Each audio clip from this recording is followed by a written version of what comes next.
Atenção, esse vídeo pode conter spoilers. Se você ainda não assistiu o filme, recomendo que você vá lá, assista o filme, porque pode ter algumas informações que eu dou aqui sobre o filme que você pode julgar como spoiler ou algo que vai atrapalhar a sua experiência. Então, recomendo que você vá lá, assista o filme primeiro, depois venha aqui ver a crítica.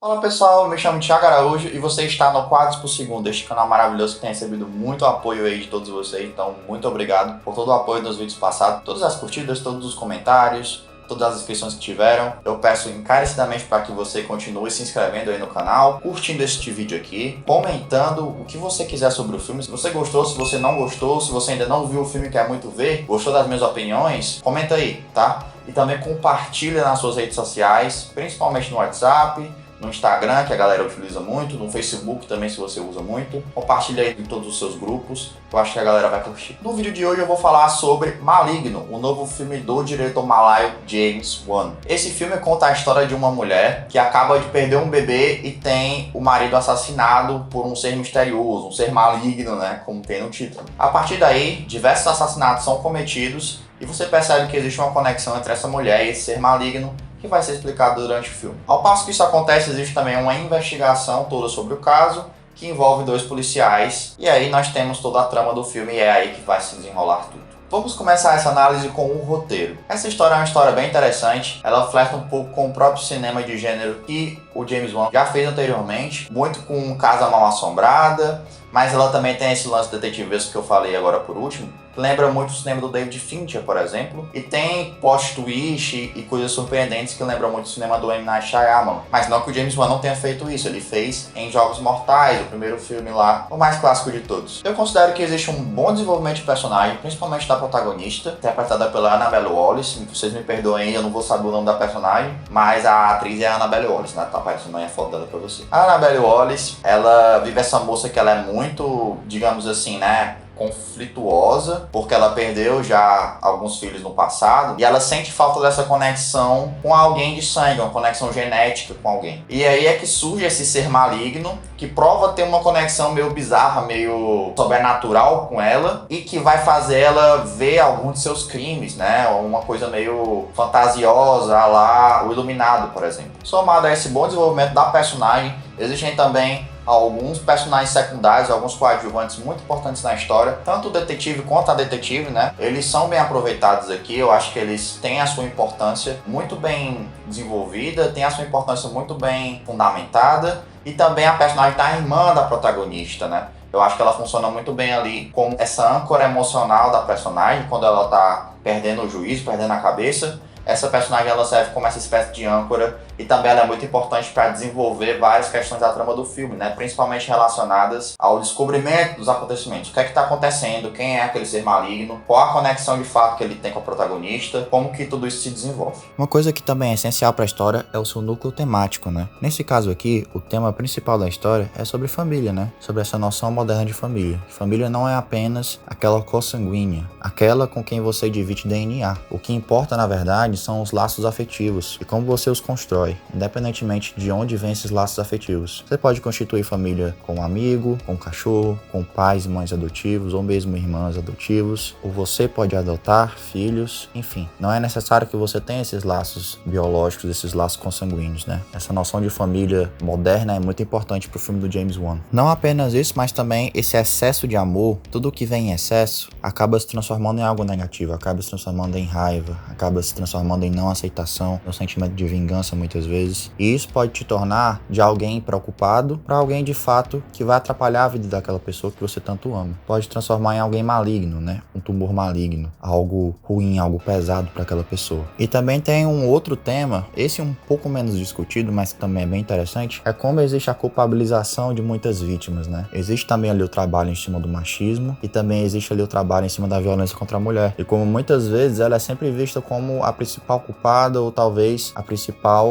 causa daquela violência, né? Muitas vezes a sociedade, ela não escuta essas pessoas, essas vítimas, ela não dá crédito a essas vítimas. Isso é também um sintoma da nossa sociedade que é discutido no filme. Já na parte de direção, o James Wan, que é responsável aí por diversos filmes de terror aí conceituados aí dos últimos tempos, em especial o Invocação do Mal 1 e 2 e o Sobrenatural 1 e 2, mas também os Jogos Mortais que eu já citei anteriormente. O diretor, ele consegue trazer diversas questões que ele já conseguia trabalhar muito bem nos outros filmes, principalmente no que diz respeito à construção do clima, da tensão. Diferentemente dos demais filmes dele, aqui ele não trabalha muito com jump scares. Ele até trabalha com alguns, mas ele prefere utilizar isso de maneiras pontuais para que exista uma tensão crescente ali dentro do espectador. Ele vai fazendo algo crescente. Ele mostra algo que não é sobrenatural, aí a personagem vai ficando com medo, ela vai ficando com medo, vai ficando com medo, até que as coisas começam a perder o controle, as coisas começam a piorar, o terror começa a se elevar novamente. Eu acho que é algo já muito utilizado por muitos diretores, mas que o James Wan ele consegue utilizar muito bem, ele consegue desenvolver esse tipo de cinema muito bem. Não à toa ele tem vários filmes aí, sucessos de bilheteria na sua carreira, mas não apenas porque são filmes que dão sustinhos nas pessoas, não. São filmes genuinamente tensos, eu acho que genuinamente bons também. Eu acho que isso se refletiu na criação de diversas franquias aí, que estão todas na mão dele, ele é produtor de vários. E o que ele traz dos filmes demais dele, que estão aqui muito presentes, é principalmente muita movimentação de câmera, ele faz planos muito longos em muitos momentos, tem uma cena de ação extraordinária, que eu acho que lembra já um filme de slasher nesse sentido. Eu acho que esse filme ele consegue ir de um filme de terror de casa mal assombrada, para uma investigação policial, para algo mais slasher, para vários gêneros assim do terror. Eu acho que o James Wan trabalha isso muito bem e ele consegue unir tudo isso muito bem. Nessa cena específica, onde tem essa grande cena de ação, o James Wan ele faz quase que um plano de sequência, né? Uns bons minutinhos aí, a câmera se movimentando o tempo inteiro, uma lente bem grande angular, que é aquela lente que distorce as bordas da imagem. Vou colocar aí pra você entender mais ou menos do que eu tô falando. E nisso cria um clima bizarro. Até em cenas que eram pra ser mais empolgantes, cena de ação e tal, elas se tornam meio estranhas, parece que você está vendo algo que você não deveria ver. E para isso ele também utiliza o ângulo holandês, né? Que é quando ele entorta a linha do horizonte, você tem uma câmera meio torta, né? Isso serve principalmente para te dizer que tem algo de errado naquela situação. Geralmente isso vem antes de alguma coisa acontecer, o bicho aparecer na sua frente, ou ele vir atrás de matar personagem e tudo mais. Ele utiliza muito também a câmera em primeira pessoa, essa câmera subjetiva que vai seguindo a personagem, ela te coloca na pele do assassino, digamos assim, ela te coloca na pele do monstro. E algo que também é muito característico do estilo do cinema do James Wan é também como ele vai utilizar os cenários, como ele vai mostrar cada partezinha do cenário de forma rápida, muitas vezes com grandes planos sequência, e vão passear por todos os ambientes, por todos os espaços possíveis onde a ação vai se desenvolver. Dessa forma ele já te deixa na expectativa, ele já te deixa pensando como que aquela protagonista pode, dentro da ação, escapar, onde ela pode se esconder, para onde ela pode ir, como que ela pode sair daquela situação,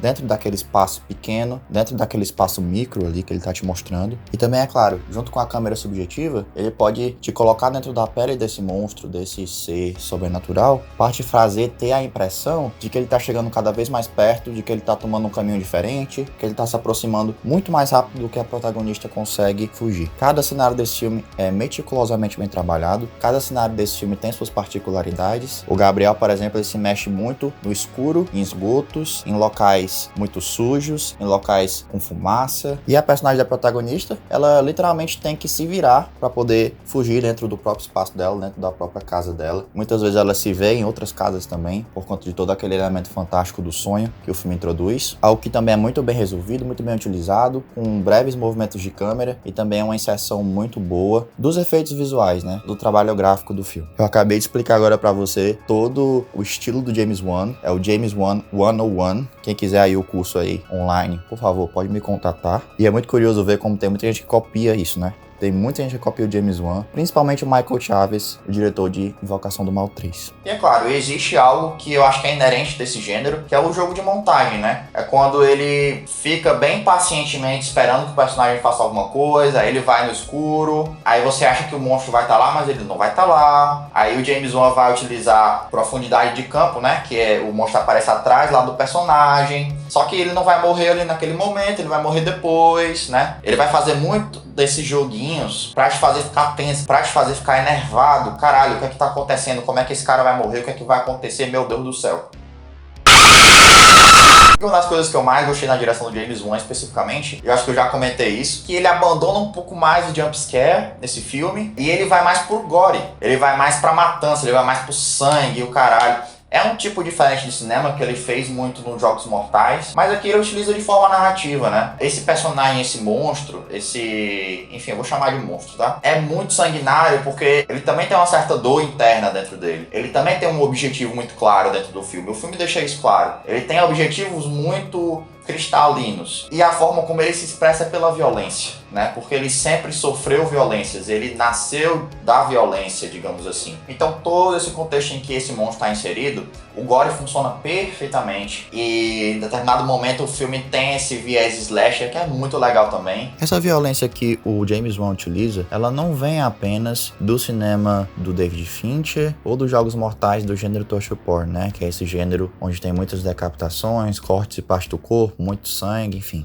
Ela vem também dos filmes de terror italiano dos anos 60 e 70, onde havia também histórias policiais, com assassinos que normalmente ficavam nas sombras e só eram revelados ao fim do filme. Esses filmes normalmente continham muita violência gráfica e o principal nome desse período era o diretor Dario Argento, com talvez a sua principal obra sendo Suspiria. Outra grande influência do James Wan, principalmente na parte visual, é o terror japonês. Basta observar toda a aparência do Gabriel, né, do vilão do filme, como é semelhante às personagens do Grito e do Chamado, por exemplo. E eu não falo o Grito e o Chamado das versões americanas não, tá? Eu falo o Grito e o Chamado das versões japonesas mesmo. E existe uma característica em comum nesses filmes, que é justamente mostrar como existe essa violência contra a mulher, essa violência doméstica, e como esses espíritos raivosos vão em busca de vingança. Então é uma conexão não apenas estilística no âmbito da direção de arte do filme, do figurino, da maquiagem, como também uma conexão narrativa com o filme do James Wan, que trata muito dessa questão da violência, como a gente já comentou anteriormente. Continuando aqui na parte técnica muito rapidamente, a fotografia ela é bem saturada, né? Pra dar todo esse viés assim de uma história meio triste, meio pra baixo, né?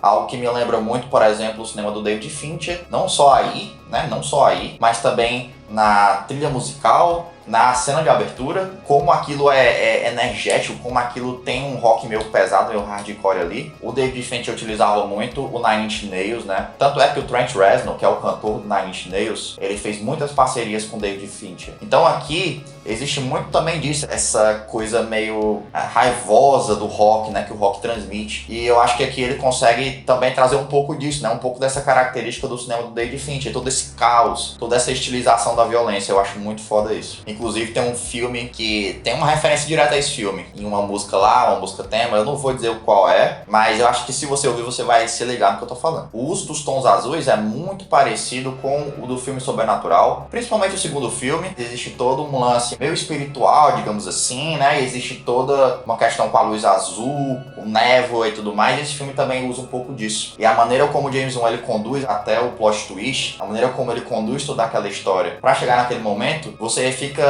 totalmente chocado, você realmente não consegue matar isso antes, porque é algo totalmente fora da casinha, algo totalmente fora do habitual, digamos assim. Então eu acho que esse filme ele consegue ir por caminhos que te trazem a uma experiência nova, uma experiência diferente. Indo agora para os pontos negativos, eu vou tentar desenvolver eles um pouquinho mais rápido. Eu achei o desenvolvimento do antagonista um pouco estranho. Eu falei do desenvolvimento da protagonista muito lá no roteiro, né? Também dos personagens secundários, mas o antagonista em si, o vilão do filme, eu acho que ele não é tão bem desenvolvido em algumas características, principalmente algumas características no que diz respeito ao seu poder. Em certas cenas ele é muito poderoso, ele demonstra isso, ele demonstra que é muito forte, ele demonstra que ele é muito presente. Em outras cenas ele demonstra que ele é meio fraco, ele foge de certos personagens em determinados momentos. Tem momentos em que ele poderia matar uma personagem X ou um personagem Y, que iria beneficiar muito ele dentro da história, mas ele não faz isso. É um pouco estranho, parece meio conveniente, que o vilão é forte em determinados momentos, que o vilão é fraco em determinados momentos, momentos, e certas coisas ele não vai fazer para a história poder prosseguir. Então acho que é uma mão muito forte do roteiro e para mim é um ponto bem negativo. Existe também uma grande artificialidade no clímax dessa história. Para mim não existe desenvolvimento o suficiente pra gente chegar acreditando que a personagem principal, a protagonista, vai conseguir se safar daquela situação, que ela vai conseguir essa superação que ela precisa conseguir, digamos assim. E o filme ele faz isso de maneira muito artificial, me lembrou muito Candyman, né? Eu falei do Candyman no vídeo passado, que existia uma certa artificialidade no clímax daquela história,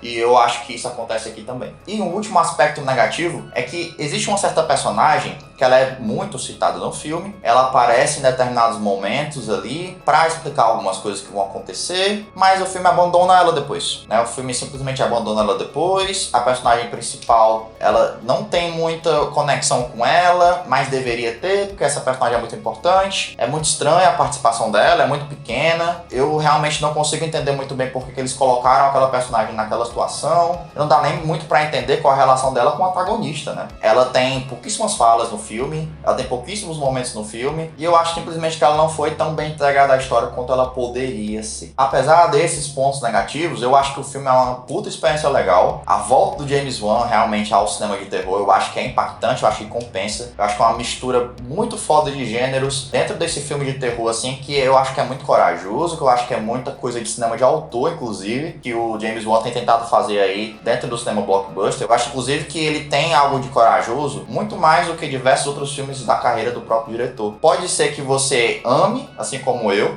pode ser que você veja todas essas qualidades, pode ser que você goste muito do plot twist, mas pode ser também que você rejeite o plot twist, porque é muito fora da casinha, como eu falei, né? É muito inesperado, então pode ser que de alguma forma você rejeite isso. Mas de qualquer maneira, eu acho que é uma experiência muito válida, é uma experiência que eu acho que vale a pena você ter, né? Para que você tire, inclusive, suas próprias conclusões, para que você venha aqui nos comentários e diga: olha, Thiago, eu achei massa o que tu falou aqui, ó, eu não tinha percebido. Olha, Thiago, eu percebi isso aqui que tu não falou, tu devia ter falado isso, né? Então eu acho que é muito interessante que você assista pra gente poder debater um pouco mais, certo? A nota desse filme pra mim é 4 de 5, já é o terceiro vídeo desse canal e é a terceira nota 4 de 5. Pra você ver como eu gosto de assistir filme, pra você ver que eu não tô aqui pra hatear nada, né? Se inscreve no canal, comenta, ativa o sininho como eu já tinha dito lá no início, compartilha aí nas suas redes sociais, nos grupinhos de WhatsApp, no Instagram, no Facebook, onde você quiser, beleza? É isso, espero que vocês tenham gostado, valeu e até o próximo conteúdo. Tchau, tchau!